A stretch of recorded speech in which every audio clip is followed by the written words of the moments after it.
حضرت سیدنا ابو بردہ رحمۃ اللہ علیہ فرماتے ہیں، جب حضرت سیدنا ابو موسیٰ رحمۃ اللہ تعالی علیہ کی وفات کا وقت قریب آیا تو آپ نے اپنے تمام بیٹوں کو اپنے پاس بلا کر فرمایا، میں تمہیں صاحب الرغیف یعنی روٹی والے کا قصہ سناتا ہوں، اسے ہمیشہ یاد رکھنا۔ پھر فرمایا، ایک عابد شخص اپنی جھونپڑی میں لوگوں سے الگ تھلگ عبادت کیا کرتا تھا۔ وہ 70 سال تک اس جھونپڑی میں رہا۔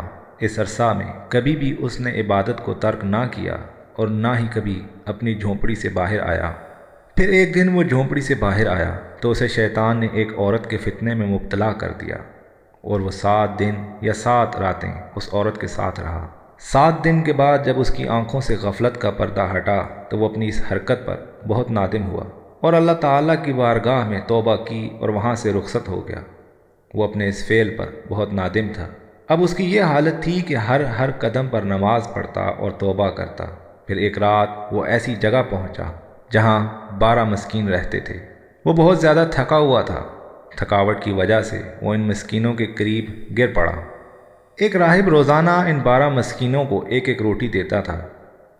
جب وہ راہب آیا تو اس نے روٹی دینا شروع کی اور وہ اس عابد کو بھی مسکین سمجھ کر ایک روٹی دے گیا، اور ان 12 مسکینوں میں سے ایک کو روٹی نہ ملی تو اس نے راہب سے کہا، آج آپ نے مجھے روٹی کیوں نہ دی؟ راہب نے جب یہ سنا تو کہا، میں تو 12 کی 12 روٹیاں تقسیم کر چکا ہوں۔